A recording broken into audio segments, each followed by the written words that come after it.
It seems to me, though, that when you made that transition, the ones with gold would benefit because they would have more raw materials to trade in for the new currency. The same would be true of, say, I special drawing understand rights. the people who had dollars, who had paper dollars, would have paper dollars to hand in for the new currency. The people who had land would have land that, if they wanted, they could sell and trade the money for the new currency. Okay. I don't see why a gold standard or a silver standard particularly benefits people who have gold or silver. And I think the difference in the thinking here is that perhaps I'm leaning towards more of a situation in which the reason why we need to make that transition is because the dollar has no value as a monetary instrument, whereas perhaps you do think that perhaps you don't believe that we will see a huge hyperinflation in the I dollar. have no reason to expect a hyperinflation in the dollar. We may have an inflation in the dollar. We've had that before, but I don't think a hyperinflation is very likely. Which brings us to another camp of people who are interested in precious metals who believe that it's simply a good investment or a good hedge against inflation. Might be. I have no expertise on investments. So you believe that people can make money in the stock market just as easily today as they could in the past? Well, that is, if you're better than other people at guessing which stocks will go up, you can make money in the stock market. And if you're better than other people at guessing whether silver and gold will go up or down, you can make money either buying or selling, either way, in the metals market. But I have no particular reason to assume that metals are in general a better investment, and I have no particular expertise in whether they are. I would be misleading people if I pretended that I did. Oh, absolutely. I understand. I'm not asking you to do that. Now, there's a lot of different things going on in a society at any given time. There's all sorts of pressures. We talked a little bit about how people believe there is some sort of general decline. Is there anything to be positive about in our culture today? Sure. I think people are less inclined to trust government than they were 50 years ago, and that's a gain. I think the rise of homeschooling is a benefit. I think the technological progress on the whole is making us better off. I've got this lovely little computer here, which I can carry with me very easily, that does all sorts of great things. And would you ever consider having Bitcoin on your computer? Are you familiar with Bitcoin? Familiar would overstate it. I know some things about Bitcoin, and they are certainly a much more interesting idea than silver coins. Okay. It's a very new system, and I would not want to hold very much wealth in bitcoins until it had been going long enough so it was clear what was going to happen with it. But in principle, the idea of an anonymous digital currency is a very attractive idea, and bitcoins are an ingenious attempt to create such a thing. Yeah. Some people do also like precious metals because of the anonymity that it can give one. Except that most merchants are not, in fact, pricing their things in terms of ounces of gold. So that at the moment, holding your wealth as gold, you will become visible if you try to turn very much of it into something else. Yeah, could be. Let's see. Now, the Amish. There's been a lot of state power directing their energy towards Amish communities because of, for instance, raw foods or their farming techniques. I'm not sure I understand what you mean by state power deriving. The Amish have been shifting out of farming for the last 20 years or so. So at this point, there are very few Amish communities where a majority of the men are full-time farmers, although certainly some of them are. The Amish have done surprisingly well in their interactions with government, I think in part because they have good PR, because people who don't know a lot about the Amish see them as a sort of an idealized late 19th century rural America. And the result is that the Amish succeeded in getting permission not to pay Social Security on the perfectly reasonable grounds they weren't going to collect Social Security because they take care of their own people. They have managed to win a Supreme Court case to free them from the compulsory schooling rules so that Amish kids go to school only through 8th grade and then generally are in effect apprenticing with their parents on learning how to run a farm or work in a business or whatever they're doing.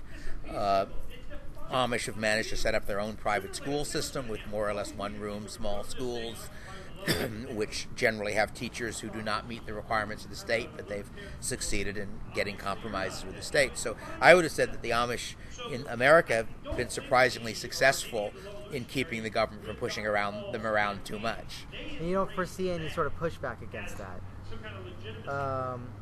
I know that there have been a number of news articles posted in the last year where you have, in a lot of cases, Amish people selling eggs on the side of the road, and because they don't have a permit or whatever reason, you've had local police agencies issuing fines. Could certainly happen, but things like that have been happening occasionally for the last 100 years. There were Amish in the 1920s who were going to jail because they refused to send their kids to high school.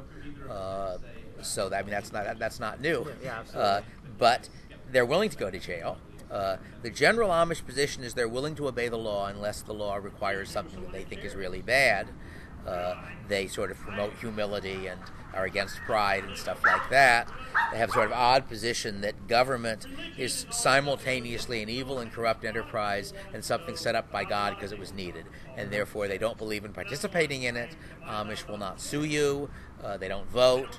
But on the other hand, they feel they're supposed to be obedient to the government unless the government commands them to do something that God tells them not to do. Is basically their position. Okay, so it's an interesting. I should say I'm not an expert on the Amish. I've been reading up on them the last few weeks for one chapter of a book I'm working on different legal systems. But I just found them very intriguing reading about them. And so often what you have with governments, especially as we move more and more into a secular society, is that they're attempting to replace the role of a god as a supreme institution or being, if you will. And that doesn't dissuade the Amish from feeling that they still have to obey the government unless they're to encroach upon their view basically is that the government was set up by God, and it's unfortunate that God had to set up such an evil thing, but he knows better than they do. Excellent.